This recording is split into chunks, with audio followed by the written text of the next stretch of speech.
No me importan tus medicinas. Diego quería mi bienestar, no el tuyo. Dame el dinero y cállate. Esas palabras me las escupió Elena a las 2:14 de la tarde, pero todavía resonaban como un eco a las 9:38 de la noche, mientras mis ojos procesaban lo que veía en esa pantalla. Lo que vi en ese monitor borró de un solo instante 3 años de mentiras que yo había decidido llamar amor.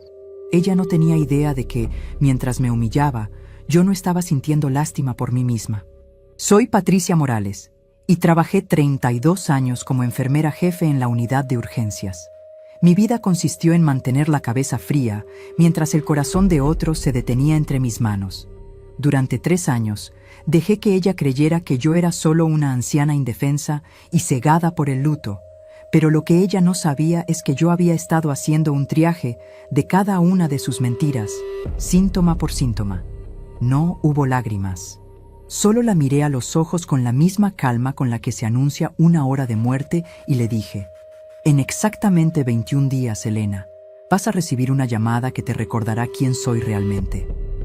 Lo que ella no sospechaba era que esa llamada no sería de un abogado, sino el comienzo de un derrumbe que le quitaría hasta el último gramo de la dignidad que me robó durante 1095 días.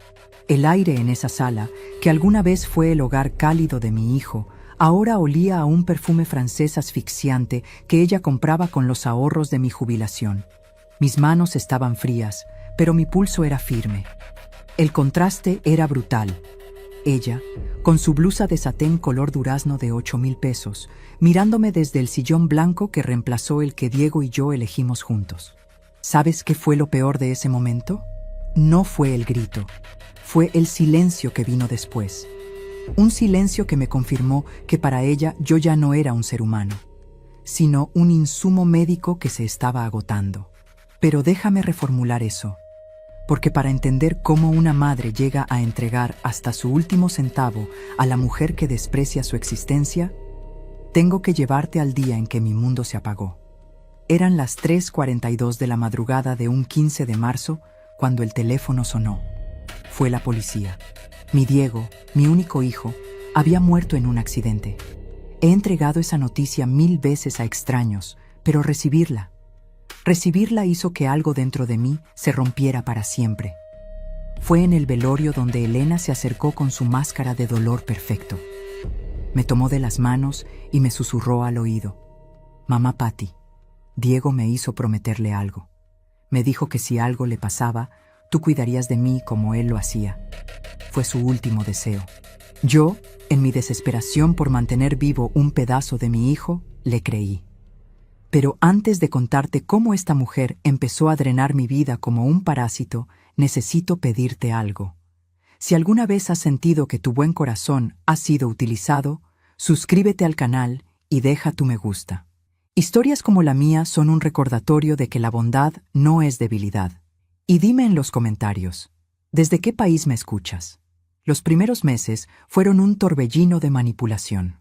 Elena hablaba de deudas inexistentes, mientras yo, que siempre viví con sencillez remendando mis propios zapatos, empecé a entregarle todo. Mi pensión de 20,000 pesos pasaba íntegra a sus manos. Yo comía arroz y frijoles, mientras ella decía que el dinero apenas alcanzaba.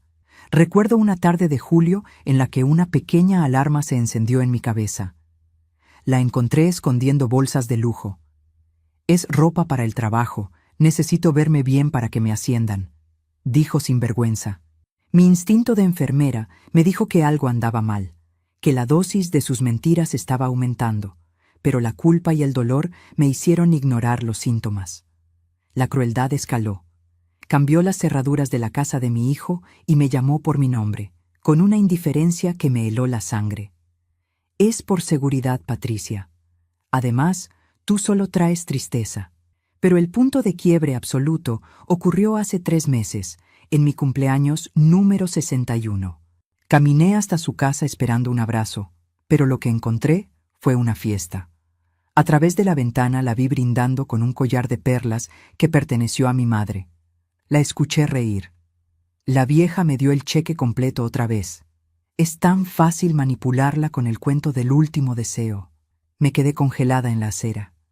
En ese momento, la Patricia que lloraba murió.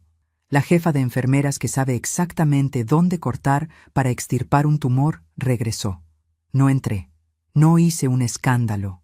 Me di la vuelta bajo la lluvia con una claridad mental que no había tenido en años. Esa noche, a las 11:15, abrí mi libreta y comencé a registrar cada dosis de engaño. Lo que yo no sabía entonces era que mi vecina, la señora Carmen, me había estado observando. Ella sabía cosas que yo ni siquiera me atrevía a imaginar. Pero antes de contarte la llamada desesperada que Carmen me hizo y lo que descubrí en esa pantalla que lo cambió todo, debes saber que Elena cometió el error fatal de cualquier estafador. Empezó a sentirse invencible, y cuando te sientes invencible, dejas de esconder las pruebas. Esa libreta color café que compré en la papelería de la esquina por 12 pesos se convirtió en el expediente más importante de mi vida. Era una libreta cualquiera, de esas que nadie mira dos veces. Tapa de cartón, hojas rayadas, el espiral un poco torcido. Pero a veces los objetos más ordinarios terminan cargando el peso más extraordinario. La primera entrada la escribí la noche de mi cumpleaños, a las 11:15, con letra firme aunque me temblaba el alma. 23 de octubre. Elena tiene el collar de perlas de mi madre. Procedencia, robado. Esa sola palabra, robado, tardé 30 segundos en escribirla. Porque escribirla significaba aceptar algo que había estado negándome a ver durante 3 años. Significaba que la historia que me había contado a mí misma, la historia cómoda, ya no me cabía en el pecho. Elena no empezó siendo cruel de manera obvia. Y eso es lo más peligroso de todo. Lo aprendí en urgencias. Las hemorragias internas matan más que las externas, precisamente porque no las ves hasta que es demasiado tarde. Cuando la herida sangra hacia adentro, el cuerpo sigue caminando, sigue hablando, sigue sonriendo, hasta que colapsa. Pero antes de contarte lo que acumulé en esa libreta durante los 3 meses siguientes, necesitas entender qué clase de mujer es Elena. Y para entender eso, necesitas entender qué clase de hombre era Diego. Porque todo lo que ella hizo tiene sentido solo cuando sabes de quién intentó apoderarse. Diego Morales nació el 14 de junio de 1988, a las 7:22 de la mañana de un martes. Llegó al mundo ya con prisa, con ese carácter suyo que jamás tuvo tiempo para la mediocridad. Desde pequeño tenía una manera de mirar las cosas, como si ya supiera que el tiempo era un recurso que no se desperdicia. Lo crié sola desde que él tenía 5 años, cuando su padre eligió una vida diferente a la que habíamos prometido ante Dios y ante mi familia. No guardo rencor. Los hechos son los hechos, y los hechos no necesitan adjetivos para pesar. Y el hecho es que desde esa mañana fría de febrero, fuimos Diego y yo, solo nosotros dos. Le di lo que pude. No fue mucho, pero fue todo. Le di cada madrugada de guardia en el hospital, volviendo a casa a las 5 de la mañana con los pies ardiendo y el cuerpo ya sin idioma para describir el cansancio, y aún así, preparando su lonche antes de irme a dormir 2 horas. Poniendo la fruta cortada en el tupper azul que le gustaba, el de la tapa que le costaba abrir y que él nunca quiso cambiar. Le di mis ahorros de 5 años para que pagara el primer semestre de la carrera de ingeniería cuando la beca no alcanzó. Firmé los papeles sin que me temblara la mano, aunque por dentro sí me temblaba todo. Le di mi silencio cuando supo que su padre había formado otra familia, para que el dolor no lo aplastara antes de tiempo. Me tragué mis propias palabras y le dejé espacio para procesar el suyo. Le di mi fe. Le dije que Dios cuida a los que trabajan con honestidad, y que él tenía razón para estar orgulloso de lo que era. No como consuelo barato, sino como la verdad más profunda que yo conocía. Le di todo lo que una madre puede dar, y él me lo devolvió. Vaya que me lo devolvió. Llamadas cada domingo exactamente a las 10 de la mañana, sin que yo se lo pidiera, sin que se lo recordara a nadie. No mensajes, llamadas, con su voz, con tiempo. Visitas cada 15 días. Una manera de mirarme que hacía que todo el sacrificio pareciera una inversión justa y no una deuda. Como si él supiera, sin que nadie se lo dijera, que el amor de verdad no se cobra, pero sí se honra. Diego conoció a Elena en el otoño de 2017. Yo noté algo desde el principio que tardé en ponerle nombre. Era algo sutil, casi imperceptible, como un ligero desajuste en la afinación de un instrumento. Elena escuchaba a Diego hablar de mí con una sonrisa que no llegaba a los ojos. Una sonrisa que se quedaba en la boca, perfectamente colocada, perfectamente controlada. Pero Diego la amaba con esa intensidad de los hombres que aman una sola vez en la vida. La clase de amor que no admite matices. Y cuando Diego amaba algo, yo respetaba ese amor, aunque me costara. Se casaron en abril de 2020. Una ceremonia pequeña por la pandemia, 12 personas, un sacerdote amigo de la familia, el jardín de mi hermana, unas flores sencillas, una mesa con manteles blancos que planchamos la noche anterior entre las dos. Yo cosí los lazos de los recordatorios con mis propias manos, eligiendo el listón con cuidado, anudando cada moñito con la misma atención con la que hubiera cosido un vestido de novia. Elena ni los miró. Los dejó en la mesa y se fue a saludar a sus invitados. 3 años han pasado desde que lo enterré. Y en esos 3 años, Elena hizo algo mucho más calculado que robarme el dinero. Me robó el acceso a mi nieto. Mateo tiene ahora 6 años. Los ojos cafés de Diego, la risa de Diego, esa risa que empieza despacio y termina con todo el cuerpo. Ese hábito de Diego de arrugarse la nariz cuando no entiende algo, como si el mundo le debiera una explicación mejor. Cada vez que veo a Mateo, veo a mi hijo vivo. Veo el hilo que no se ha roto del todo. Y Elena lo sabe. Siempre lo supo, con la precisión de quien conoce exactamente el valor de lo que tiene entre las manos. Por eso Mateo se convirtió en la llave con la que ella abría mi billetera cada vez que yo intentaba cerrarla. Pero el momento en que entendí la verdadera escala de su frialdad no fue el día que me cambió las cerraduras. Fue el Día de las Madres, el 10 de mayo, el primer Día de las Madres desde que Diego se fue. Esa mañana fui al cementerio. Llevé claveles blancos, que eran sus flores favoritas. Me senté en el banco de piedra junto a su tumba y le conté cosas sin importancia. Que el vecindario había cambiado. Que la señora del puesto de jugos seguía ahí con su delantal verde de siempre. Que Mateo ya sabía leer palabras cortas. Que la última vez que lo vi había leído mamá y sol. Y se había reído, como si hubiera descubierto algo que valía la pena festejar. Me quedé hasta las 10:30 de la mañana. El sol de mayo en el cementerio huele a tierra caliente y a jacarandas. Ese olor ya nunca va a ser el mismo para mí. Ya no es solo un olor, es una fecha. Después fui a la casa de Elena. Había cocinado desde la víspera. Lomo en salsa verde, la receta de mi madre. 4 horas de trabajo con el comal encendido y los chiles desvenados a mano, tostados uno por uno hasta que la cocina olía a algo antiguo y verdadero. Llegué con la olla caliente entre los brazos, caminando con cuidado para no derramar, pensando que quizás ese día, al menos ese día, podríamos compartir el peso de la ausencia, que podríamos sentarnos las dos frente a un plato y ser, aunque fuera por 1 hora, 2 personas que amaron al mismo hombre y que por eso se entendían sin palabras. Toqué el timbre a las 11:22 de la mañana. Nadie abrió. Llamé al teléfono de Elena. Timbre, timbre, timbre, buzón. Llamé al de su hermana, que a veces la acompañaba. Lo mismo. Ese silencio del buzón que no es ausencia, sino decisión. Me senté en el escalón de la entrada, con la olla entre las manos y el sol cayendo directo en la coronilla. Esperé 43 minutos. Conté los coches que pasaban. Vi a un niño pasar en bicicleta 2 veces por la misma calle. El lomo se fue enfriando poco a poco, igual que algo dentro de mí. Ese algo que todavía esperaba ser equivocado. Cuando me levanté para irme, escuché voces desde el interior del jardín, música, risas, alguien brindando con un tono de celebración que no dejaba lugar a dudas.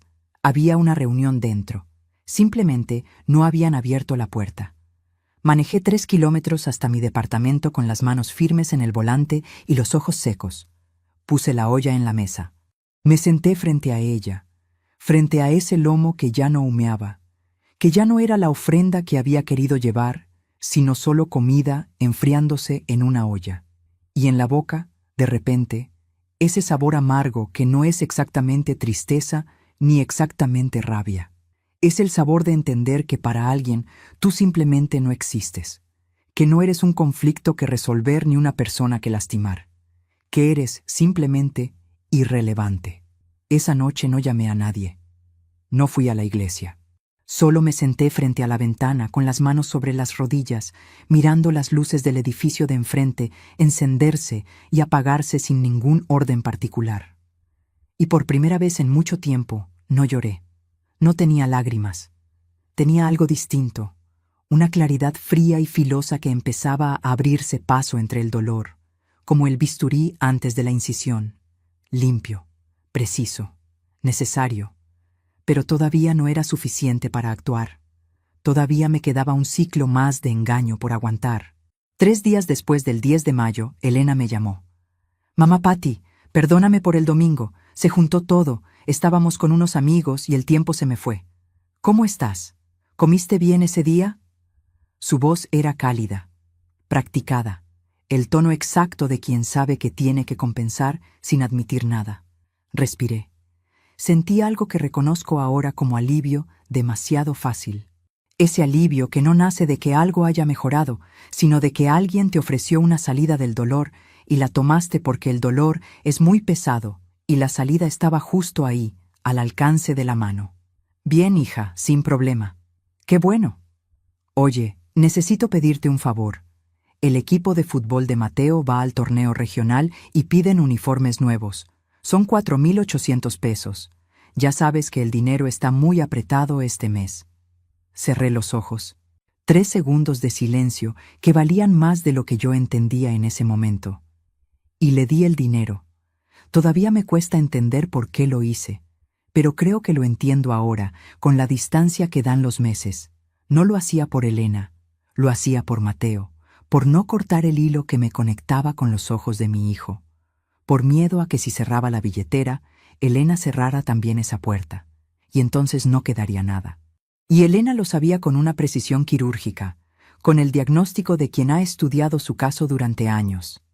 Siempre supo exactamente dónde cortar para que yo no pudiera decir que no.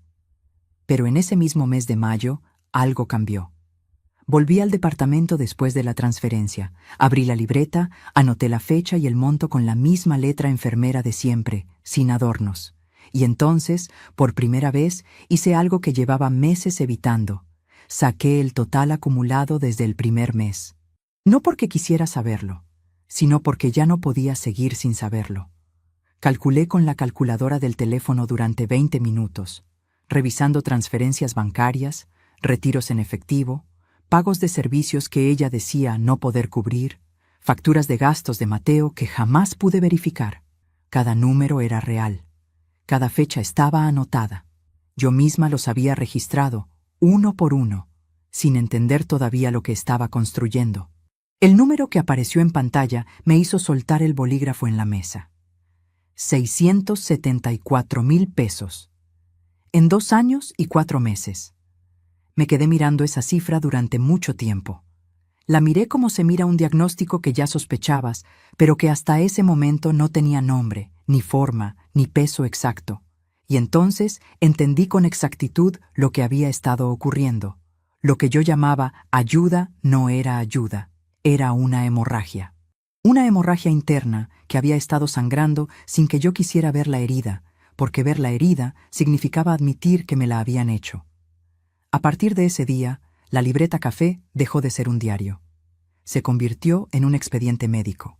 Fecha, monto, motivo declarado, inconsistencia detectada. Una columna para lo que ella decía, otra para lo que yo podía verificar y una tercera para el espacio que quedaba entre las dos.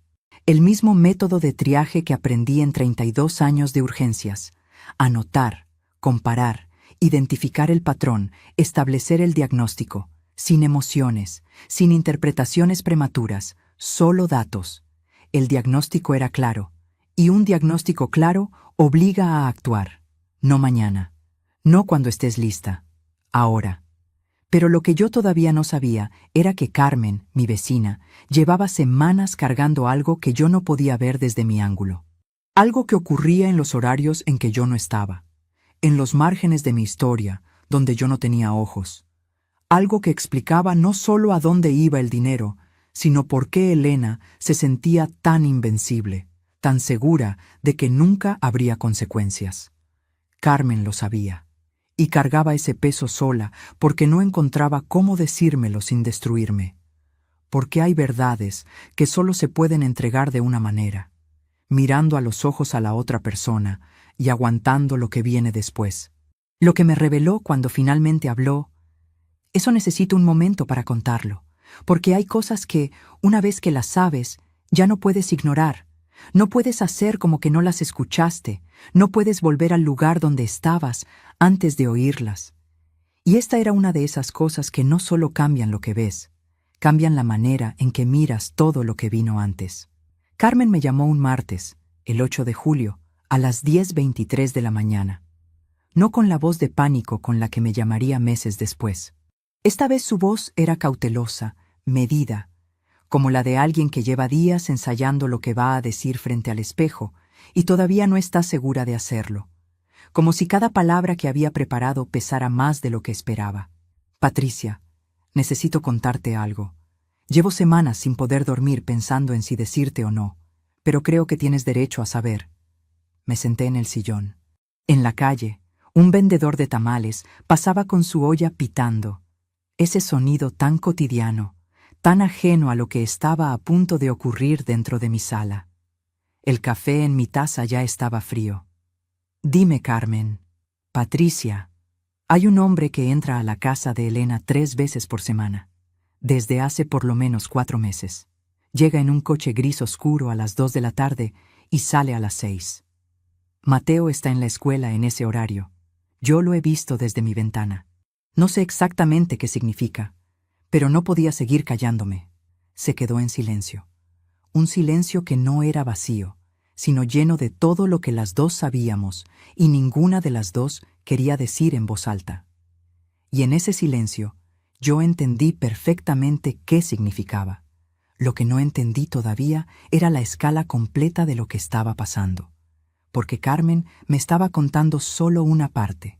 La parte que pensó que yo podría absorber en ese momento, la dosis mínima que una persona puede recibir sin quebrarse. Todavía no me decía todo. Esa tarde, a las 3:15, llamé a Elena. La escuché contestar con esa voz suya de siempre, ligeramente impaciente, como si siempre la interrumpiera en algo importante, como si mi llamada fuera siempre un inconveniente de baja prioridad. Dime, Patricia. Nunca me llamaba mamá Patty cuando yo la llamaba a ella, solo cuando me necesitaba algo. Ese detalle lo había notado hace tiempo, solo que nunca lo había anotado porque entonces todavía creía que los detalles no eran evidencia. Quería saber cómo están. ¿Cómo está Mateo? Bien, está en la escuela. ¿Algo más? Tenía en la punta de la lengua lo que Carmen me había dicho. Lo sentía como un objeto físico atascado en la garganta, con bordes, con peso, con temperatura. Pero respiré. Recordé algo que aprendí en 32 años en urgencias. Nunca hagas una intervención sin tener el diagnóstico completo. Si actuaba con información incompleta, ella lo negaría todo y se cerraría como una herida infectada que se sella por fuera antes de sanar por dentro. Necesitaba más datos. Nada más. Cuídate. Colgué. Abrí la libreta. Escribí. 8 de julio. Carmen confirma visitas frecuentes de hombre desconocido. Horario. 14:0, 3 veces por semana. Duración estimada. 4 meses. Verificar. La libreta tenía ya 47 entradas. Pero hay algo que necesito confesarte. Algo que me cuesta admitir, porque implica reconocer que hubo señales mucho antes, y yo elegí no verlas. Señales que cualquier persona con los ojos abiertos habría leído sin dificultad. Señales que yo, precisamente yo, que pasé 3 décadas aprendiendo a leer síntomas en personas que a veces ni siquiera podían hablar, decidí archivar en ese cajón donde guardamos las cosas que todavía no estamos listas para enfrentar. el cajón al que no le ponemos llave porque sabemos que algún día vamos a tener que abrirlo. La primera señal fue en enero, 2 años atrás. Elena llegó a recoger la pensión del mes, como siempre, puntual para eso. Pero ese día traía unos aretes que yo no le había visto antes. Aros gruesos, dorados, con ese destello que no tiene el oro de fantasía. Un destello que se reconoce cuando se ha vivido sin lujos suficientes para aprender a distinguir. Le pregunté dónde los había comprado. Me los regaló una amiga, dijo sin levantar los ojos del teléfono. Lo guardé. No en la libreta, porque todavía no tenía la libreta. Solo en esa parte del cerebro donde acumulamos las cosas que no queremos analizar todavía. Esa parte que trabaja sola, en silencio, mientras el resto de nosotros sigue adelante. La segunda señal fue en marzo.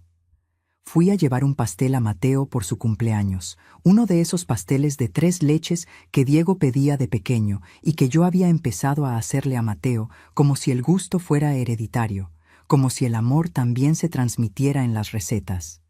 Era sábado a las 11 de la mañana. Elena abrió la puerta con el cabello arreglado, maquillaje de salir, vestida para algún lugar que no era su propia casa. Le pregunté a dónde iba. Reunión de trabajo. No me avisaron a tiempo. Deja el pastel, yo se lo doy después. Era sábado, a las 11 de la mañana. Trabajé 32 años y nunca tuve una reunión de trabajo un sábado a las 11 que requiriera ese nivel de arreglo personal. Ese tipo de arreglo que no se hace para una sala de juntas. Ese tipo de arreglo que se hace para alguien específico. Lo guardé bien guardado. La tercera señal fue en mayo. Eso ya lo sabes.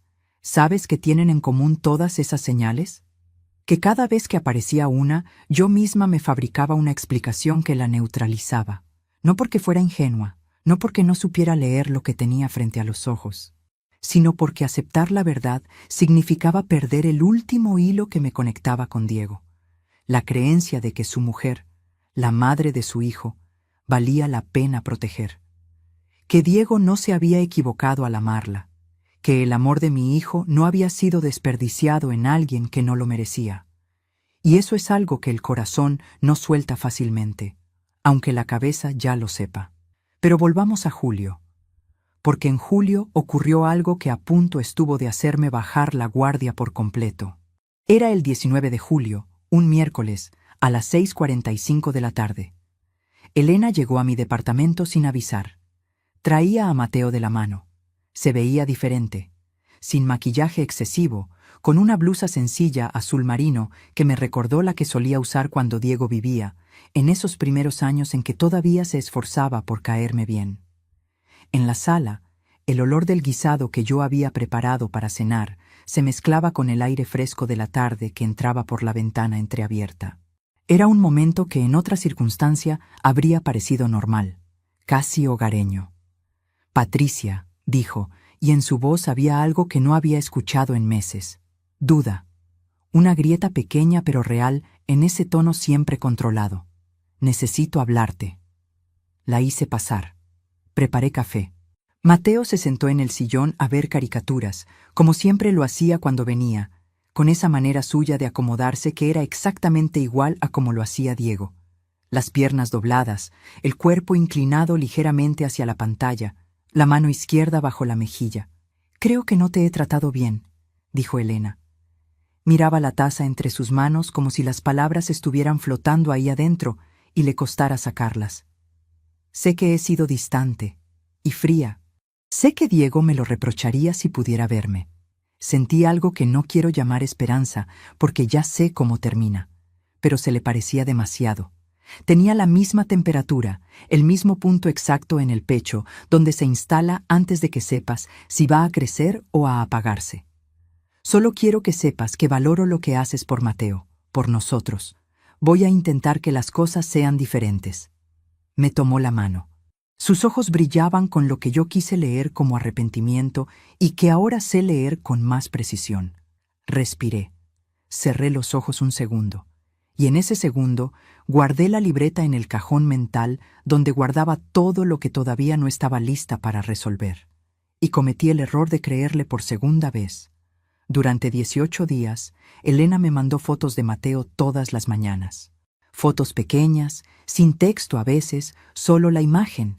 Mateo desayunando, Mateo con una mochila nueva, Mateo dormido con un libro abierto sobre el pecho. Me invitó una vez a comer, una tarde entre semana, en su mesa, con platos que ella misma había preparado.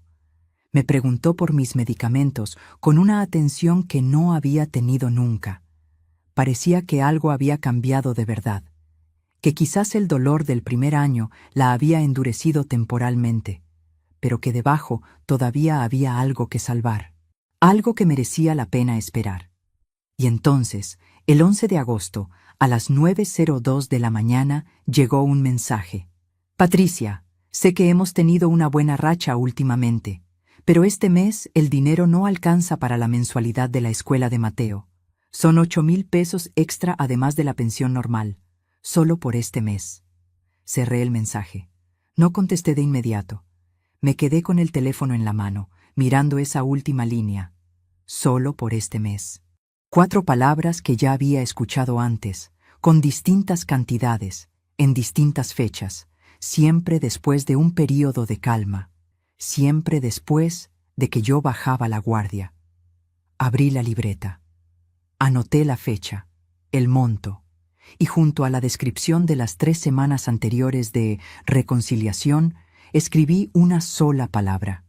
Una palabra que en urgencias usamos cuando un paciente mejora temporalmente antes de colapsar de forma definitiva. Una palabra que los médicos aprendemos a temer más que el deterioro constante, porque engaña incluso a los que saben lo que buscan. Remisión. No había sido un cambio.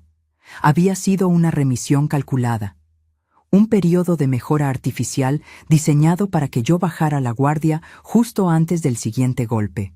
Y yo lo sabía mejor que nadie, porque yo misma le había explicado ese fenómeno a familias de pacientes durante décadas. Y aún así había caído. Si alguna vez sentiste que tu confianza fue usada como puerta trasera, que tu bondad se convirtió en la herramienta de alguien, escríbelo en los comentarios. No importa si fue un familiar, una amistad, alguien en quien creíste con todo lo que tenías. Quiero leerlo. Quiero que sepas que estas historias no les pasan solo a los demás, que no son señal de debilidad ni de torpeza, y que nombrar el daño es el primer paso para dejar de cargarlo solo. Para el 24 de agosto faltaban exactamente 60 días para mi cumpleaños. Y faltaban 60 días más, casi 3 meses, para esa noche del 14 de enero, en que yo estaría frente a una pantalla de 9 centímetros, procesando 4 segundos que lo destruirían todo. Solo que en ese momento yo todavía no lo sabía. Lo que sí sabía era que la libreta tenía 53 entradas, que el diagnóstico ya era inapelable y que el siguiente paso no era emocional, era metodológico. Pero antes de que pueda contarte lo que pasó en el cumpleaños, necesito contarte lo que Carmen vio desde su ventana el 23 de agosto a las 2:31 de la tarde. Porque fue eso lo que hizo que la libreta café dejara de ser suficiente. Porque hay un punto en toda investigación, clínica, jurídica, personal, en que los datos ya no caben en un cuaderno, en que lo que has acumulado exige algo más que tinta y papel. Ese punto lo alcancé el 23 de agosto, y después de ese día, nada volvió a ser lo mismo. Lo que Carmen vio el 23 de agosto a las 2:31 de la tarde, me lo describió sentada en mi cocina, con las manos alrededor de una taza de café que no probó en ningún momento. Patricia, estaba regando mis plantas cuando los vi. Elena y ese hombre. Estaban sacando cajas al patio. Al principio pensé que limpiaban bodega, pero luego vi el casco naranja de Diego, sus botas de trabajo, la caja de herramientas que él siempre tenía junto a la puerta. Pausa. Lo amontonaron todo junto a la basura de la esquina, y entraron de vuelta riendo. En mi cocina, el silencio que siguió era del tipo que ocupa espacio físico. El zumbido del refrigerador de fondo sonaba obsceno. 32 años en urgencias me enseñaron a no derrumbarme en el momento equivocado, a guardar el colapso para después, a seguir funcionando con la mitad del corazón destruida mientras la otra mitad cumple con lo que hay que hacer. Gracias, Carmen, dije. Déjame resolver esto. Colgué. Miré el reloj. Las 10:47 de la mañana. Tomé el teléfono y llamé a Elena. Hola, Patricia. La voz de siempre, ligeramente impaciente, como si siempre la interrumpiera en algo más importante. Elena, me enteré de que sacaste las cosas de Diego a la calle. Paso hoy a recogerlas. Silencio de 3 segundos. Ah, eso. Estoy reorganizando el cuarto, pero no tiré todo. Guardé algunas cosas. Sentí algo que se pareció peligrosamente al alivio. ¿Qué guardaste? Fotos, sus diplomas, las cosas importantes. Paso a las 4. Llegué a la casa de Diego a las 4:03 de la tarde. Elena abrió la puerta después de varios minutos. Vestía una blusa de seda color vino que yo nunca le había visto. Aretes largos y brillantes. El tipo de aretes que cuestan lo que yo gasto en 2 semanas de despensa. Me hizo pasar a la sala. No reconocí la sala. El sillón café que Diego y yo habíamos elegido juntos, 6 horas dando vueltas por el almacén hasta que él dijo, mamá, este es cómodo, había sido reemplazado por uno blanco con cojines grises. Nuevo. El tipo que aparece en las revistas de decoración que yo nunca compro porque hay cosas más urgentes en qué gastar el dinero. Los pisos de madera que Diego lijó y barnizó con sus propias manos un fin de semana entero tenían ahora una alfombra beige encima. Como si alguien quisiera tapar, deliberadamente, la huella de quien había vivido ahí antes. Yo vestía mi blusa de algodón azul, la misma de siempre. ¿Dónde están las cosas que guardaste?, pregunté. Elena señaló una caja pequeña en el rincón. Dentro había 3 fotografías, de las 40 que Diego tenía por toda la casa, y un diploma de secundaria. ¿Solo esto? Las demás estaban deterioradas, Patricia. No quiero que Mateo crezca rodeado de tristeza. Diego también lo entendería. Estaba parada junto al sofá nuevo con los brazos cruzados, en esa postura que ya reconocía. La postura de quien ha decidido que la conversación terminó y solo espera que el otro entienda que debe irse. No alcé la voz. No lloré. La miré a los ojos con la misma calma con la que en urgencias comunico a una familia que ya no hay nada más que hacer y dije, de acuerdo, Elena, me llevo esto. Tomé la caja, caminé hacia la puerta, y solo cuando llegué al coche, cuando cerré la puerta y puse las manos en el volante, me permití sentir el peso completo de lo que había visto. La casa de mi hijo convertida en el hogar de otro hombre. Sus cosas en la basura. 3 fotografías y un diploma en una caja de cartón. Saqué el teléfono. Fotografié las 3 imágenes una por una. Abrí la libreta y escribí. 23 de agosto, 16:03. Casa completamente rediseñada. Muebles nuevos. Estimado de remodelación. Entre 80 y 120,000 pesos. Objetos de Diego desechados. Solo rescaté 3 fotografías y un diploma. Testigo presencial. Carmen Velázquez, edificio contiguo. La palabra testigo la subrayé 2 veces. Septiembre llegó con aparente calma. Elena dejó de llamarme con pretextos. Yo seguí depositando la pensión el 1 de cada mes, como siempre. Pero algo había cambiado en mí. No en mis acciones todavía, solo en la temperatura con la que miraba cada cosa. El 14 de septiembre, Elena me mandó un mensaje. Patricia, el domingo hay una convivencia en casa de mi hermana. La familia de Diego siempre fue importante para mí. Me gustaría que vinieras. Mateo te extraña. Mateo te extraña. Esa frase era la llave. Siempre lo fue. Fui el domingo 16 de septiembre a las 2 de la tarde. Llevé un pastel de 3 leches que empecé a preparar desde la noche anterior. Llegué con esa esperanza tonta que uno no puede terminar de apagar aunque quiera. La hermana de Elena me recibió bien. Estuvimos en la terraza, comiendo, con música de fondo. Mateo no se despegó de mis piernas en toda la tarde. Y por un momento, solo por ese momento, casi creí que las cosas podían ser distintas. Hasta que a las 4:30, preparándome para salir, escuché a Elena en la cocina hablando por teléfono. La puerta estaba entreabierta. No, si va bien todo. La señora llega con su pastelito y tan contenta. Mientras Mateo la quiera, el 1 de cada mes llega puntual. No te preocupes. Me quedé parada a 2 metros de esa puerta, inmóvil. No entré. No dije una sola palabra. Solo tomé el bolso, me despedí de la hermana con una sonrisa, abracé a Mateo unos segundos más de lo normal y salí. En el coche abrí la libreta. Escribí la hora. 16:34. Transcribí las palabras exactas entre comillas, con fecha y lugar. Y debajo añadí una sola línea. Confirma patrón deliberado. No es descuido, es sistema. Sistema. Esa palabra cambió todo en mi manera de ver los 3 años anteriores. En octubre, Elena subió la apuesta. El 5 de octubre, a las 11:18 de la mañana, llegó a mi departamento con Mateo. Traía una bolsa de fruta como gesto de buena voluntad y una sonrisa que a estas alturas yo ya sabía leer al revés. Patricia, quería pedirte perdón por todo. Sé que no he sido justa contigo. Diego me vería y se avergonzaría. Quiero que las cosas sean diferentes entre nosotras. Era la 3ª vez que escuchaba esa misma frase en variaciones distintas. La primera en julio. La segunda en septiembre en la convivencia. Ahora en octubre. Una madre que pasa 32 años en urgencias aprende a reconocer las recaídas. Las recaídas tienen siempre el mismo patrón, mejora aparente, seguida de una petición mayor que la anterior. Le sonreí.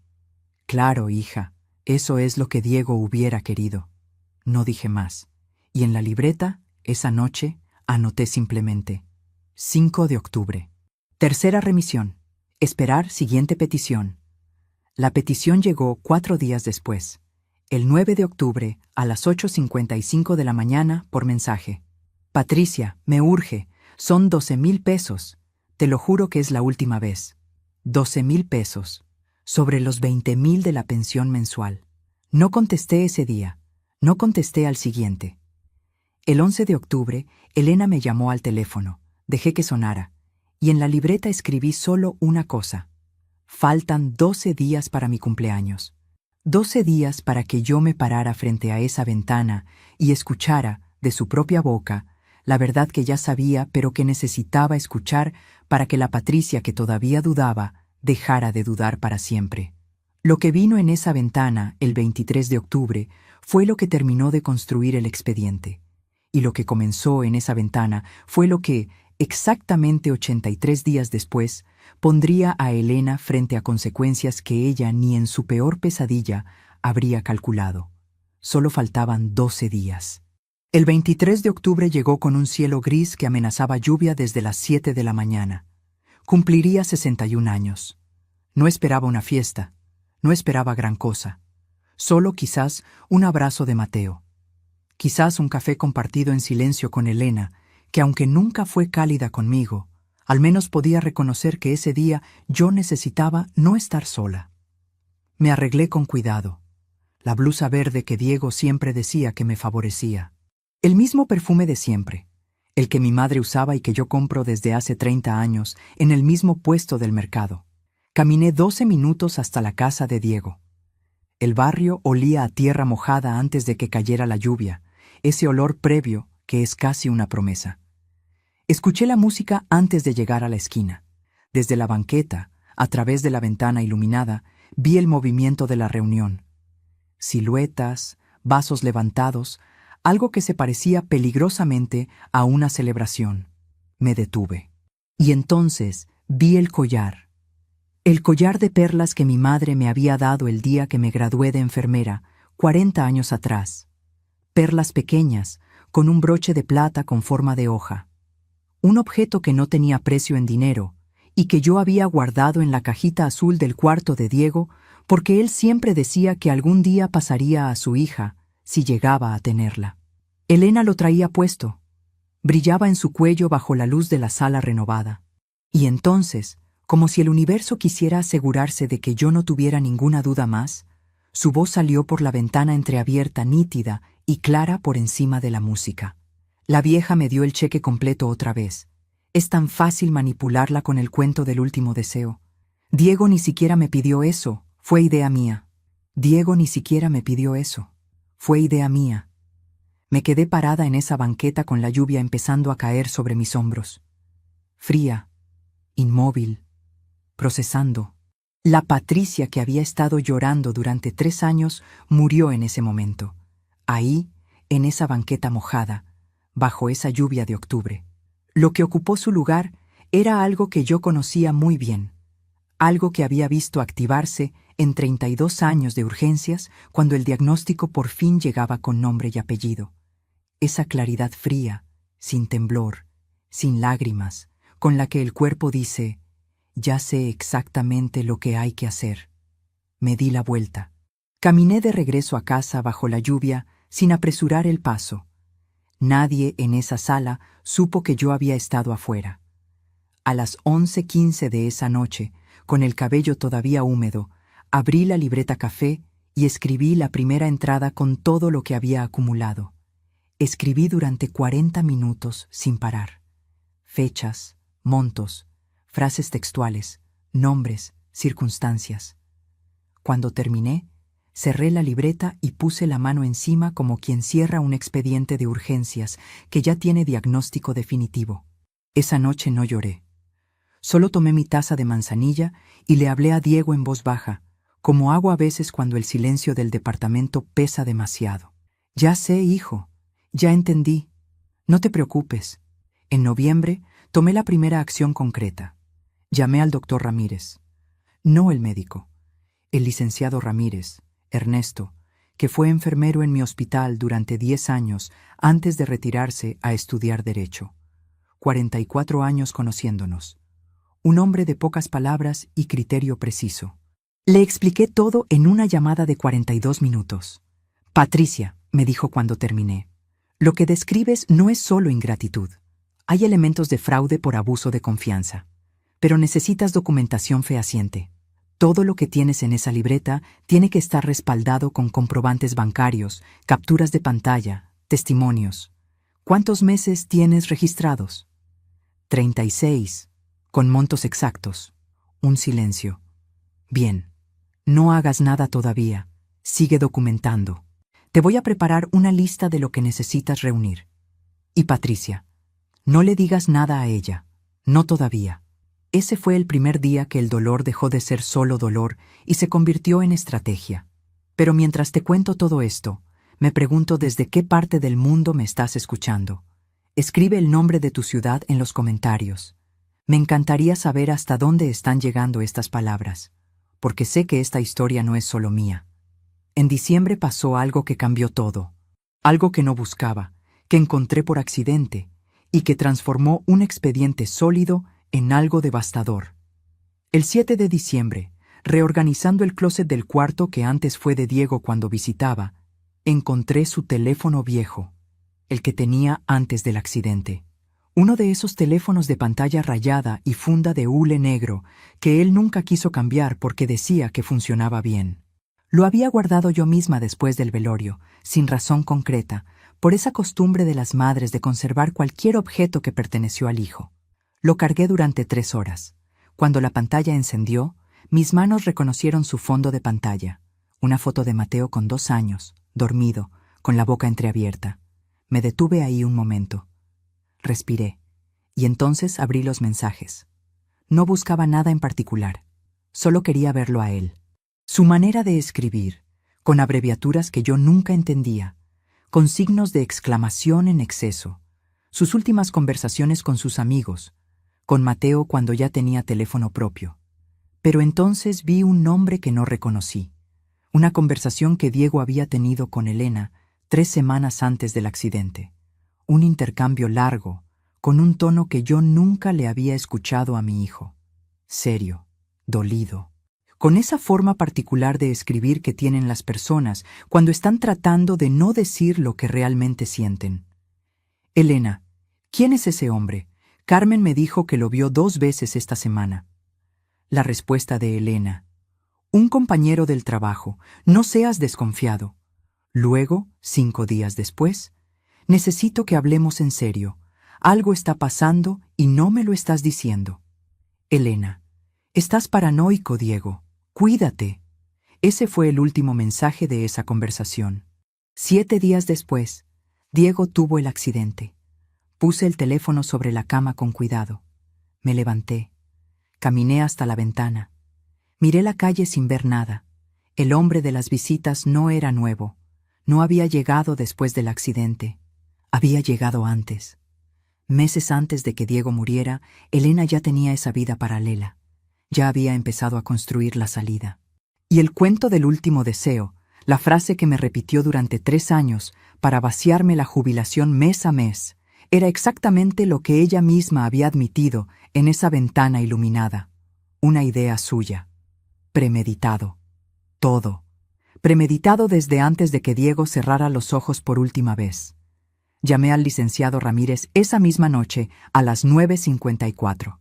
Ernesto, tengo el teléfono de Diego, hay mensajes. Un segundo de silencio. ¿Lo tienes en tus manos ahora mismo? Sí. No lo apagues. No lo dejes sin carga. Mañana a las 8 te espero en mi oficina. Colgué. Abrí la libreta. Escribí. 7 de diciembre, 22:01. Teléfono de Diego. Mensajes previos al accidente confirman que Elena mantenía relación paralela antes de su muerte.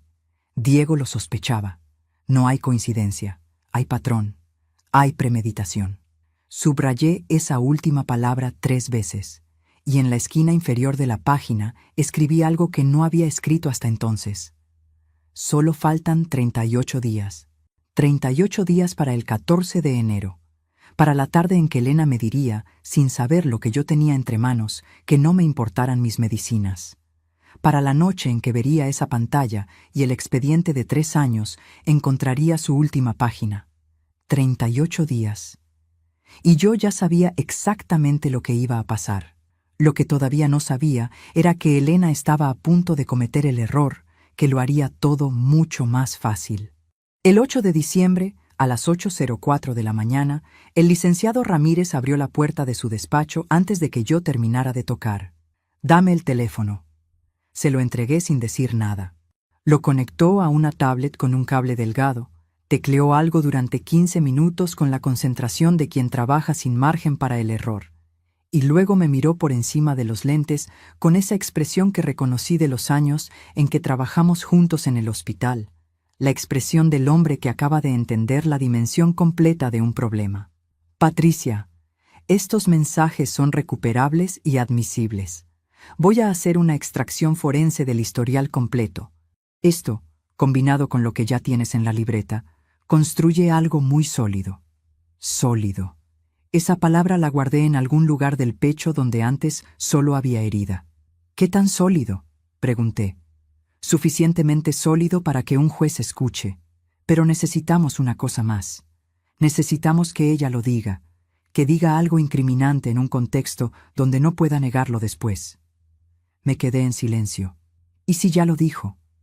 Ramírez levantó la vista despacio. «¿Tienes algo respaldado?». «Tengo 2 momentos distintos, 2 conversaciones distintas, con testigo presencial en una de ellas. Y tengo sus palabras exactas transcritas con fecha, hora y circunstancia». Ramírez se quitó los lentes. Los limpió despacio con el paño de su bolsillo. Y dijo lo que yo llevaba meses necesitando escuchar de alguien más. «Entonces prepárate, porque esto ya tiene piernas». Diciembre fue el mes más extraño de los 3 años. Extraño porque fue el primero en que yo ya no era la misma Patricia que entregaba el dinero con el corazón partido. Era otra. Una que caminaba por el mismo suelo de siempre, preparaba el mismo café de siempre, usaba la misma blusa de algodón de siempre, pero que por dentro tenía algo completamente diferente: dirección. Elena seguía sin saber nada. El 3 de diciembre me había mandado un mensaje pidiendo los 20,000 de la pensión más 3,000 extra para una consulta de Mateo. Le deposité sin comentario. Ramírez había sido claro: no alteres el patrón. Cualquier cambio la pondría en alerta. La mejor táctica era que ella siguiera sintiéndose invencible exactamente hasta el momento en que dejara de serlo. Así que seguí. Seguí siendo para ella la vieja indefensa, la madre dolida, el insumo que llegaba puntual el 1 de cada mes. Y mientras tanto, reunía. Tenía la libreta café con 104 entradas. 104. Tenía los comprobantes bancarios de 36 meses completos, organizados por fecha en una carpeta de argollas. Tenía el teléfono de Diego con 16 conversaciones extraídas y respaldadas en formato forense. Tenía las fotografías de la casa remodelada, con fecha y hora de captura grabadas en los metadatos. Tenía la declaración escrita de Carmen Velázquez, firmada, con número de identificación y fecha. Tenía la transcripción de su llamada del 14 de septiembre. Mientras Mateo la quiera, el 1 de cada mes llega puntual. Todo guardado en una carpeta azul debajo del colchón, en el mismo lugar donde mi madre guardaba sus ahorros cuando yo era niña. Esa coincidencia no la noté hasta mucho después. Y cuando la noté, me pareció que algo estaba bien puesto en el mundo. La Navidad llegó y se fue. Diego siempre decoraba el árbol el 1 domingo de diciembre. Lo hacía con esa seriedad graciosa de los hombres que no admiten que les gustan las tradiciones, pero que las cumplen sin que nadie se los pida. El 1 de diciembre puse el árbol sola. Colgué los adornos que habíamos comprado juntos a lo largo de los años y puse en el centro la fotografía que rescaté de la caja que Elena había preparado para la basura. Diego con 20 años, arrugando la nariz, sonriendo sin razón. Le pedí a Elena que me dejara pasar Nochebuena con Mateo. Su respuesta llegó el 20 de diciembre a las 3:17 de la tarde. 4 palabras. Este año celebramos juntos. Juntos significaba su familia, no yo. Pasé Nochebuena sola en mi departamento con el árbol encendido, comiendo arroz con leche siguiendo la receta de mi madre, escuchando villancicos en la radio de la cocina que tiene 30 años y funciona mejor que muchas personas que conozco. En la mesa, el lugar que no puse para nadie. No te voy a decir que no lloré esa noche. Lloré. Pero fue el último llanto de ese tipo, el último que miraba hacia atrás. Porque cuando terminé, me sequé la cara, abrí la libreta y escribí en la última página disponible: 24 de diciembre, solo faltan 21 días. 21 días. El 3 de enero, Ramírez me llamó. Patricia, está todo listo. Tengo el expediente completo organizado. Cuando tú digas. Cerré los ojos un momento. Todavía no, Ernesto. Necesito una cosa más. Necesito que sea ella quien lo diga. Delante de mí. Quiero que sea su propia voz la que cierre el último casillero. Un silencio al otro lado de la línea. Entiendo. Pero Patricia, cuando llegue ese momento, no esperes. Estas cosas tienen ventanas muy cortas. Lo sé. Llevo 32 años leyendo ventanas. Y entonces ella lo facilitó todo. El 13 de enero, a las 7:30 de la mañana, Elena me llamó. Patricia, necesito que vengas hoy. Es sobre la pensión. Quiero hablar contigo en persona. Algo se movió en mi pecho. No miedo, reconocimiento. El instinto que desarrollan las personas que viven engañando a los demás a veces les enciende una alarma antes de que puedan justificar por qué. Elena había sentido algo, o alguien dijo algo, o simplemente su intuición, esa que se afina con la práctica del engaño, le susurraba que el equilibrio estaba cambiando. ¿A qué hora?, pregunté. A las 2 de la tarde. Colgué. Me senté en la silla de la cocina con el teléfono entre las manos. Mandé un mensaje a Ramírez. Mañana puede ser el día. Su respuesta llegó en 40 segundos. Estoy listo cuando tú decidas. Tomé la carpeta azul, la extendí sobre la mesa de la cocina y la revisé entrada por entrada, como el cirujano que repasa los pasos de la operación la noche antes de entrar a quirófano. 104 entradas en la libreta, 36 comprobantes bancarios, 16 conversaciones del teléfono de Diego, 6 fotografías de la casa renovada, una declaración firmada por Carmen, 2 transcripciones de las propias palabras de Elena, 674,000 pesos documentados, 36 meses, 1,095 días. Era suficiente. Más que suficiente.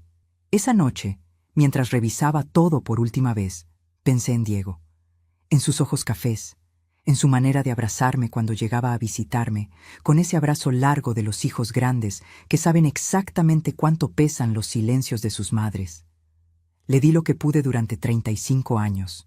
Le di mis madrugadas sin dormir y mis ahorros de décadas. Le di la certeza de que su madre estaría bien cuando él ya no estuviera. Y ella había convertido esa promesa en el instrumento más afinado de su engaño. Sostuve ese pensamiento, y luego lo solté.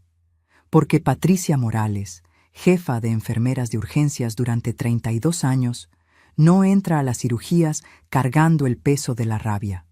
Entra fría, entra precisa, entra con las manos firmes y el diagnóstico en la mente. Me dormí a las 11:52 de la noche del 13 de enero. Y lo último que pensé antes de cerrar los ojos fue en Diego. Solo eso, en él. Ya casi, hijo, le dije en voz baja al techo oscuro. Ya casi. Al día siguiente, a las 2:14 de la tarde, Elena me dijo: no me importan tus medicinas, dame el dinero y cállate. Y yo, por primera vez en 3 años, estaba completamente lista.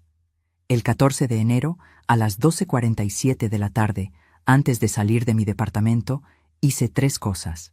Tomé la carpeta azul y la revisé por última vez. Estaba completa. No le faltaba nada. La puse debajo del colchón, en su lugar. Tomé mis medicamentos del anaquel, los que Elena dijo que no le importaban. Los acomodé en el bolso con cuidado, como hago siempre, y tomé el teléfono. Abrí la aplicación de grabación de voz, la dejé corriendo, la guardé en el bolso con la pantalla apagada. Ramírez me lo había dicho el día anterior. Patricia, si ella dice algo relevante en tu presencia, necesito que esté grabado. No lo fuerces. Solo deja el teléfono abierto y que sea ella quien hable.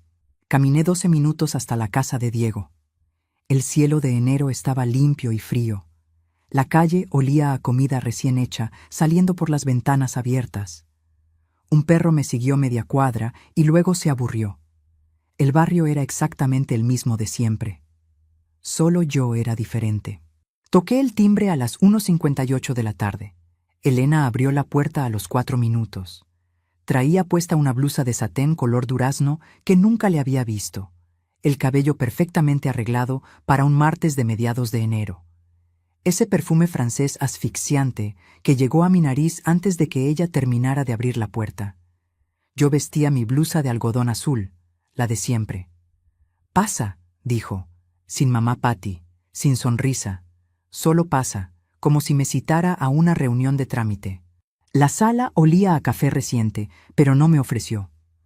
Me señaló la silla frente a ella con un gesto de la mano y se sentó en el sillón blanco nuevo con las piernas cruzadas y los brazos sobre los apoyabrazos, en esa postura que yo ya conocía de memoria, la postura de quien ha decidido que tiene el control de lo que va a ocurrir a continuación. Patricia, necesito que hablemos de la pensión. Te escucho. Este año los gastos han aumentado mucho. Mateo va a cambiar de escuela, el transporte, los uniformes. Necesito que aumentes el monto mensual. Lo dijo sin rodeos, sin la voz rota del velorio, sin el llanto calculado, solo así, directo, como quien pide un ajuste de precio a un proveedor. Respiré. Elena, llevo 36 meses dándote mi pensión completa. Y yo llevo 36 meses criando a tu nieto sola. Mateo es mi nieto, por eso he dado todo lo que he podido, pues ya no alcanza. Se inclinó hacia adelante, los ojos fijos en los míos. Necesito 5,000 pesos más al mes. Empieza desde este mes. El salón estaba en silencio. Desde la cocina llegaba el goteo lento del grifo que Diego nunca terminó de arreglar. El mismo goteo de siempre. Como si la casa recordara quién la construyó. No puedo darte 5,000 más, Elena. Después de la pensión que te doy, lo que me queda apenas me alcanza para medicamentos y comida. Algo cambió en su cara. No de golpe. Fue un cambio lento, como cuando el cielo pierde el último color antes de que anochezca completamente. ¿Sabes qué es lo que me cansa de ti, Patricia? La voz había bajado de temperatura. Que siempre pones tus necesidades primero. Diego no era así. Diego entendía que el sacrificio forma parte de querer a alguien. Yo he sacrificado todo lo que tengo durante 3 años. No es suficiente. Se puso de pie, caminó hasta la ventana. Diego me amaba de verdad. Y por eso quería que yo estuviera bien. Por eso me pidió que me apoyara en ti. Porque sabía que tú ibas a entender. Hizo una pausa. Y entonces dijo las palabras que yo ya conocía, que ya había escuchado en esa ventana iluminada el 23 de octubre, pero que ahora sonaban diferente porque estaban siendo grabadas. No me importan tus medicinas. Diego quería mi bienestar, no el tuyo. Dame el dinero y cállate. El goteo de la cocina. El sol de enero entrando por los vidrios. El olor asfixiante de su perfume. Mis manos estaban frías. Mi pulso era exactamente normal. La Patricia de urgencias, la que ha pronunciado horas de muerte sin que le tiemble la voz, tomó el control de lo que quedaba de esa tarde. La miré. La miré durante 3 segundos completos sin decir nada. Y luego tomé el bolso, me levanté y dije con la calma más absoluta que he sentido en mi vida: en exactamente 21 días, Elena, vas a recibir una llamada que te recordará quién soy realmente. Ella soltó una carcajada corta, breve, el tipo de risa que usan las personas cuando están más nerviosas de lo que quieren admitir. ¿Me estás amenazando, vieja? Solo te estoy informando. Caminé hacia la puerta. La abrí. Salí. No miré atrás. En la banqueta, con el aire de enero cortando el rostro, caminé despacio de regreso a casa. Ni una lágrima. Ni un temblor. Solo esa claridad fría que ya era parte de mí. Al llegar a mi departamento, cerré la puerta, me senté en la silla de la cocina y detuve la grabación del teléfono. 4 minutos y 17 segundos. Las palabras de Elena, nítidas, con fecha y hora automática, grabada en el archivo. Mandé un mensaje a Ramírez. Lo tengo grabado, todo. Su respuesta llegó en 2 minutos. Esto es lo último que necesitábamos. Mañana hablamos. Esa noche preparé mi cena con calma. Arroz, frijoles, un vaso de agua con limón. Me senté frente a la ventana con la taza de manzanilla entre las manos y miré la calle sin pensar en nada en particular. Por primera vez en 3 años, el silencio del departamento no pesaba. Solo era silencio. A las 9:38 de la noche sonó el teléfono. Era Carmen. Y en su voz estaba exactamente el mismo pánico que yo había aprendido a reconocer como el pánico de quien ha visto algo que no puede desver. Patricia. Mira la cámara del edificio. Ahora mismo, por el amor de Dios. Abrí la aplicación. La cámara que Diego instaló 4 años atrás en el acceso del estacionamiento. La que apuntaba a la entrada y parte del andador compartido entre nuestro edificio y el de Carmen. Vi la pantalla. Elena. Y el hombre del coche gris. Los dos de pie junto a la entrada, con 2 maletas grandes a sus pies. No era lo que cargaban. Era lo que decían. Carmen había girado el volumen de su altavoz al máximo con el teléfono pegado al vidrio de su ventana, y yo escuchaba, con esa nitidez brutal de las cosas que no quieres escuchar, pero que ya no puedes ignorar, la voz de Elena. ¿Y la vieja? ¡Que se arregle! La voz del hombre, grave, sin énfasis, como quien habla de un objeto que ya no sirve. ¿Y Mateo? Preguntó Elena. El hombre se agachó hacia las maletas y dijo algo que me quitó el aire de un solo golpe. Mateo ya me llama papá desde hace 6 meses. Se adapta rápido. El teléfono siguió en mi mano. Los ojos de mi hijo, la risa de mi hijo, el niño que arruga la nariz cuando no entiende algo. Llamándole papá a ese hombre desde hace 6 meses. 4 segundos en esa pantalla. 4 segundos que deshicieron lo poco que quedaba por deshacer. Puse el teléfono sobre la mesa con cuidado. Me quedé sentada en silencio durante 3 minutos exactos y luego tomé la libreta café. La abrí en la última página y escribí la entrada final, la número 122, con letra firme y pulso absolutamente normal. 14 de enero, 21:42. Confirmación completa. Todos los elementos del expediente verificados. El diagnóstico es definitivo. En 21 días se inicia el procedimiento. Cerré la libreta. Y por primera vez desde el 15 de marzo de hace 3 años, dormí de un tirón hasta las 6 de la mañana. Los 21 días que siguieron al 14 de enero fueron los más silenciosos de los 3 años. Silenciosos por fuera.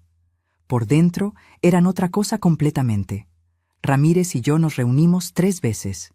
el 15 de enero para organizar el expediente completo, el 22 para revisar la grabación y confirmar su admisibilidad, el 29 para firmar los documentos que presentaría ante el juzgado civil el 1 de febrero. El 1 de febrero, a las 9:17 de la mañana, Ramírez me mandó un mensaje. Presentado. El juzgado tiene 4 a 6 días hábiles para emitir notificación. Prepárate. Pero antes del juzgado, antes de cualquier papel con sello oficial, yo había movido una pieza que ni siquiera Ramírez conocía. A Rodrigo. Rodrigo Salinas, el mejor amigo de Diego desde los 14 años, el padrino de bautizo de Mateo, el hombre que cargó el cajón de Diego el 22 de noviembre de 2021 con las manos temblando y los ojos secos porque también era de los que guardan el colapso para cuando nadie mira. Elena había mantenido a Rodrigo lejos de mí durante 3 años. Mensajes sin respuesta, visitas canceladas, pretextos que yo acepté porque estaba demasiado ocupada cargando mi propio dolor como para insistir. Solo después entendí que no era descuido, era estrategia. Rodrigo conocía a Diego mejor que nadie. Rodrigo habría preguntado. Rodrigo habría visto. Lo contacté el 16 de enero. Le mandé una sola línea. Rodrigo, tengo algo que necesitas ver. Es sobre Diego. Respondió en 16 minutos. Nos vimos esa misma tarde en la cafetería de la esquina, a las 5:30. Pedimos café que ninguno de los dos probó casi. Puse todo sobre la mesa. Las transcripciones de los mensajes del teléfono de Diego. La entrada de la libreta del 23 de octubre. Los comprobantes bancarios de 36 meses. Rodrigo leyó en silencio durante 20 minutos sin levantar los ojos. Cuando finalmente los levantó, tenían una expresión que yo conocía. La misma que yo había tenido parada en esa banqueta bajo la lluvia de octubre. Reconocimiento. Yo lo sabía, Patricia. Su voz sonaba a tierra removida. Diego me llamó 3 semanas antes del accidente. Me dijo que algo estaba mal en su casa, que había encontrado mensajes en el teléfono de Elena. Me pidió consejo. Le dije que hablara con ella directamente. Una pausa que pesó más que muchas frases. Nunca supe si lo hizo. Los mensajes del teléfono de Diego confirmaban que sí lo había intentado, y que Elena lo había descartado en 4 palabras. Estás paranoico, Diego. Cuídate. ¿Qué vas a hacer?, me preguntó Rodrigo. Lo que hay que hacer. ¿Necesitas que yo haga algo? Lo miré, y le dije exactamente lo que necesitaba. El 4 de febrero, a las 10:23 de la mañana, Rodrigo llamó a Elena. No sé todo lo que se dijeron. Solo sé lo que Rodrigo me contó después, que la llamó por su nombre sin saludos, y le dijo que sabía lo del hombre del coche gris, que sabía que llevaba meses en esa casa antes de que Diego muriera, que sabía que Diego lo había sospechado, y que le dijo, con esa calma particular de quien carga la lealtad a un amigo enterrado, que la comunidad entera lo sabría. Elena colgó sin pronunciar una sola palabra. 40 minutos después, a las 11:07, un notificador del juzgado tocó la puerta de la casa de Diego. A las 2:45 de esa misma tarde, mi teléfono vibró sobre la mesa de la cocina. Era Elena. Contesté al segundo timbre. No hubo saludo, solo su voz, con una textura que no le había escuchado nunca, rota y afilada al mismo tiempo, como vidrio que se fractura pero no termina de caer. ¿Qué hiciste? Te informé, respondí. Como te prometí. ¿Me estás demandando? La voz subió varios grados. Después de todo lo que hice por ti, por Mateo, por mantener viva tu conexión con Diego, ¿así me pagas? Ahí estaban. Las palabras exactas diseñadas para paralizarme. Tu conexión con Diego. Calculadas con precisión milimétrica. La Patricia de antes habría sentido el gancho clavarse. La Patricia de ahora las escuchó, las identificó y siguió respirando con normalidad. Elena, todo está documentado. 36 meses, 122 entradas en la libreta. Comprobantes bancarios de cada transferencia. Grabación de audio del 14 de enero. Testimonios firmados. El expediente es completo. Silencio. Eso es mentira. El juzgado tiene una copia. Ramírez tiene otra. Yo tengo el original. Otro silencio. Más largo. Con una textura diferente. Voy a tu casa. La voz había bajado de temperatura de golpe. Ahora. Puedes venir, pero antes de que llegues, quiero que sepas que esta llamada también está siendo grabada. Colgó. Llegó a las 4:12 de la tarde. Vestía el mismo satén color durazno del 14 de enero, como si no hubiera tenido tiempo de cambiarse, o como si el cuerpo en estado de crisis vuelve automáticamente a los últimos hábitos conocidos. El cabello sin arreglar por primera vez en todo el tiempo que la había conocido. Sin el perfume francés de siempre. Se veía como alguien que ha estado llorando, pero no quiere que se note, y al no querer que se note, se nota todavía más. La cocina olía al estofado que yo había empezado a preparar a las 2. La luz de la tarde entraba baja por la ventana, esa luz de febrero que es más naranja que blanca, y que alarga las sombras de los objetos sobre la mesa. El reloj de pared que tengo desde hace 27 años marcaba el tiempo con ese sonido seco de siempre. Todo era completamente normal. Abrí la puerta. La hice pasar en silencio. Me senté en la silla de la cocina. Ella se quedó de pie junto a la mesa, con los brazos cruzados, con esa postura que durante 3 años había significado que la conversación ya estaba decidida de antemano. Solo que esta vez no lo estaba. Y ella lo sabía. Patricia, necesito que retires la demanda. Siéntate, Elena.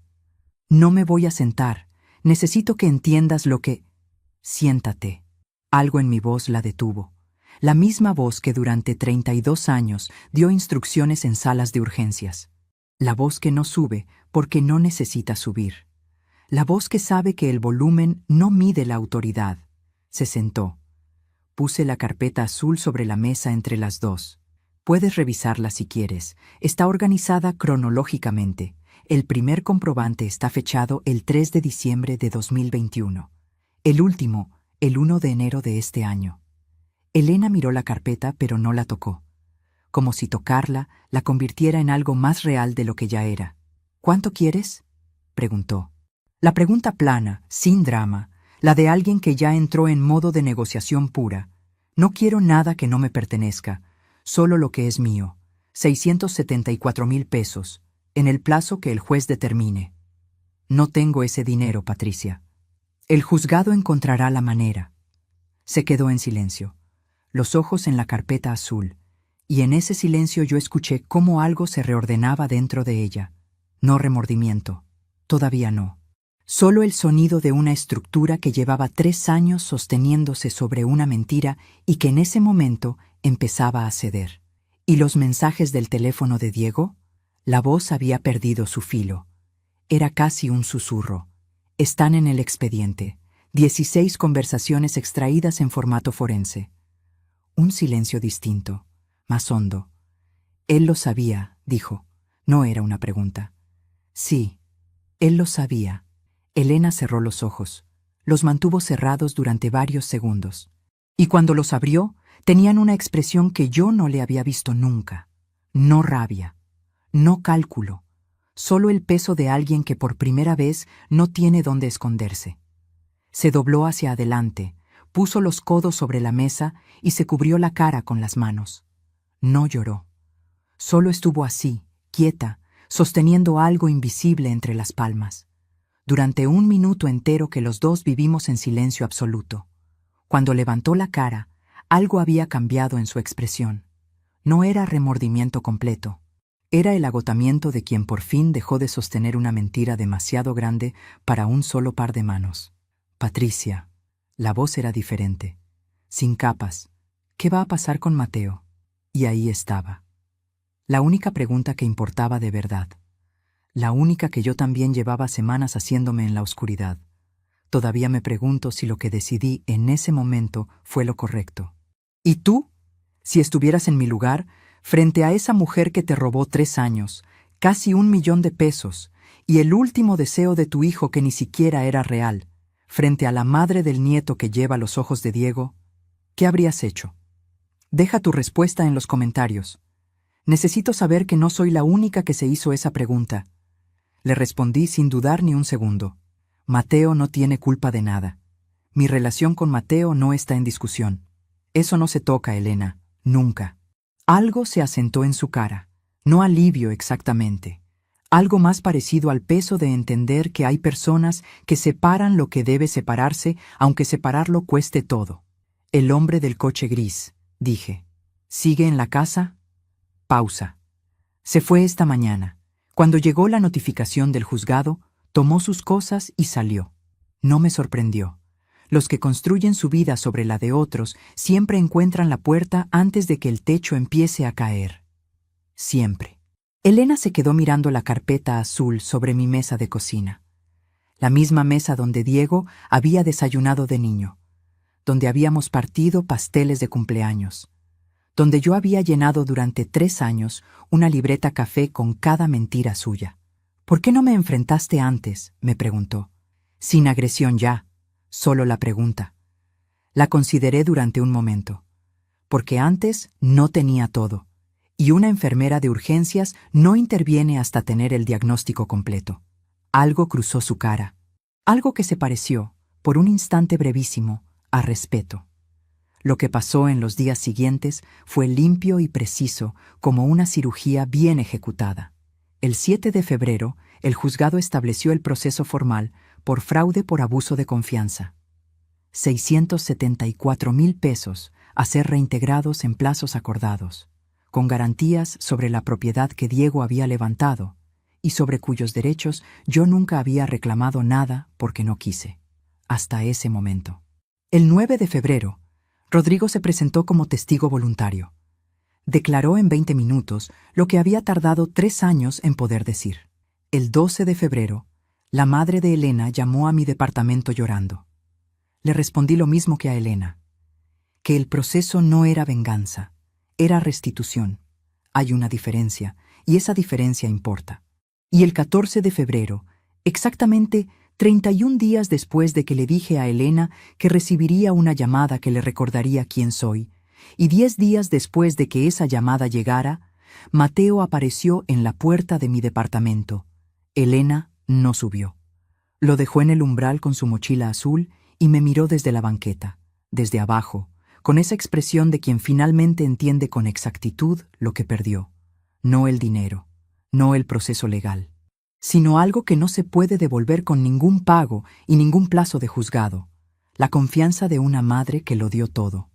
Mateo entró corriendo, se abrazó a mis piernas, olía a jabón de niños y a lana de su suéter. Tenía los ojos cafés de Diego y esa misma manera suya de arrugarse la nariz cuando no entiende algo. Cerré la puerta, y en ese abrazo de 6 años que me llegaba apenas a la cintura, en ese peso tibio y específico, que era lo más parecido a mi hijo que quedaba en el mundo, entendí algo que durante 3 años no había podido entender del todo. El dolor no desaparece. La ausencia de Diego no se llena. El hueco en el pecho no cierra. Pero hay cosas que sí pueden ser restituidas. No todas, pero algunas. Y algunas, a los 61 años, después de 3 de los peores de tu vida, es más que suficiente. Hoy es 18 de mayo. Son las 9:42 de la mañana y Mateo está sentado a mi mesa desayunando cereal con la misma concentración seria que ponía Diego cuando tenía su edad. Afuera el barrio empieza a despertar. El vendedor de tamales ya pasó. El sol de mayo entra por la ventana de la cocina y cae exactamente sobre la fotografía que rescaté de la caja de cartón. Diego con 20 años, arrugando la nariz, sonriendo sin razón aparente. Hay cosas que no cambian. Diego no va a volver. Eso es permanente e inapelable. Y hay días en que ese peso es exactamente igual al del primer día. No más liviano, solo más conocido. Pero otras cosas sí cambiaron. Elena completó el primer pago acordado por el juzgado en marzo. No hubo llamada ni mensaje, solo la notificación de Ramírez, depósito recibido. Los 18 pagos siguientes están programados con garantías sobre la propiedad que Diego construyó. No voy a usar ese dinero en mí. Voy a abrirle una cuenta a Mateo para cuando tenga 18 años y necesite pagar el primer semestre de lo que quiera estudiar. Diego lo hubiera aprobado. De eso estoy completamente segura. Mateo viene a verme los sábados y un día entre semana. Elena y yo no somos amigas, no pretendemos serlo. Pero hemos llegado a ese acuerdo que solo sostienen dos personas cuando deciden anteponer a un niño por encima de su propio dolor. Ese acuerdo, frágil como es, ha resistido 4 meses. Confío en que seguirá resistiendo, porque Mateo se merece que resista. Pero hay algo que no te he contado todavía. Algo que Ramírez encontró el 8 de diciembre, cuando extrajo el historial completo del teléfono de Diego. Me lo entregó el 20 de enero en persona, con un sobre en la mano y los ojos que decían que lo leyera sola. Era un borrador de mensaje, nunca enviado. Diego lo había escrito el 8 de noviembre de 2021, 7 días antes del accidente. Estaba dirigido a mí. Lo he leído tantas veces que ya me lo sé de memoria. No voy a reproducirlo completo, porque hay palabras que pertenecen únicamente a las madres y a sus hijos. Pero sí voy a decirte lo esencial. Diego escribió que algo no estaba bien en su casa y no sabía todavía cómo decírmelo, pero que quería que yo supiera una cosa aunque no mandara el mensaje ese día, que él sabía quién era yo, que sabía lo que había hecho por él toda la vida, que nadie podía quitarle eso, y que si alguna vez yo sentía que el mundo no me lo reconocía, recordara que él sí lo hacía, siempre. No lo envió. 7 días después, el coche que cruzó con el semáforo en rojo no le dio tiempo. Pero lo escribió, lo pensó, lo sintió con suficiente claridad como para ponerlo en palabras, aunque fueran palabras guardadas en un borrador, en un teléfono de pantalla rayada y funda de hule negro, que su madre conservó por esa costumbre que tienen las madres de no soltar nada que perteneció a sus hijos. Ese borrador no borra 3 años de engaño, no devuelve el collar de perlas de mi madre, ni los cumpleaños, ni las navidades que pasé sola frente a un árbol encendido. No cambia nada de lo que Elena hizo. Pero me confirmó algo que en los momentos más oscuros de estos 3 años llegué a dudar. Que Diego me vio, que supo, que el sacrificio no fue invisible para él, aunque el mundo después intentara borrarlo. Eso vale más que cualquier cifra en cualquier sentencia de cualquier juzgado del mundo. No tengo autoridad para decirte cómo vivir tu vida. Solo soy Patricia Morales, 61 años, enfermera jubilada, madre de un hijo que se fue demasiado pronto. Pero sí aprendí esto, y te lo digo sin rodeos. Dar con amor no es lo mismo que dar sin límites. Di todo lo que tenía durante 3 años y lo llamé amor, y en parte lo era. Pero también era miedo. Miedo a perder el último hilo con Diego. Miedo a admitir que me habían engañado. Miedo a soltar lo que quedaba de la ilusión de que su muerte había tenido algún sentido que yo pudiera controlar. El día que aprendí a separar el amor del miedo fue el día que empecé a recuperarme de verdad. No antes. El amor verdadero no pide que te destruyas para demostrar que quieres. El amor verdadero te ve, te cuida, te dice, aunque sea en silencio, aunque sea en palabras que nunca llegan a tiempo: yo sé quién eres. Si alguien está usando el amor que sientes por quien ya perdiste como llave para abrirte, escúchame bien. Eso no es honrar a quien se fue, es traicionarlo. A Mateo, cuando sea suficientemente grande para entender esto, le voy a decir lo que aprendí. Le voy a decir que la sangre no garantiza el amor, pero tampoco lo imposibilita. Le voy a decir que el respeto no se hereda, se construye, con cada decisión tomada con honestidad, con cada promesa que se cumple aunque cueste, con cada vez que alguien elige el bien de otro por encima de su propio interés. Le voy a decir que su papá era de esos, que Diego Morales fue un hombre que supo querer con claridad, que dejó escrito, sin audiencia, sin garantía de que nadie lo leyera, lo que sentía por las personas que amaba, y que eso, en un mundo que muchas veces premia a los que gritan más y no a los que aman mejor, es lo más valioso que se puede heredar de un padre. Esa tarde del 14 de enero, Elena me dijo: no me importan tus medicinas, dame el dinero y cállate. Hoy, 4 meses después, pongo mis medicinas sobre esta misma mesa de cocina. Las cuento una por una, como cada mañana. Me las tomo con el vaso de agua con limón de siempre y miro la fotografía de Diego en la pared. Mis medicinas siguen aquí. Yo sigo aquí. Hay palabras que se dicen para destruir, y a veces lo logran, por un tiempo. Pero las palabras que duran de verdad, las que permanecen cuando todo lo demás se cae, son las que alguien escribe en silencio, sin testigos, sin saber si alguien las encontrará algún día. Yo sé quién eres. Siempre. Tu hijo que te quiere. Esas son las palabras que me quedaron. Y esas son las únicas que importan.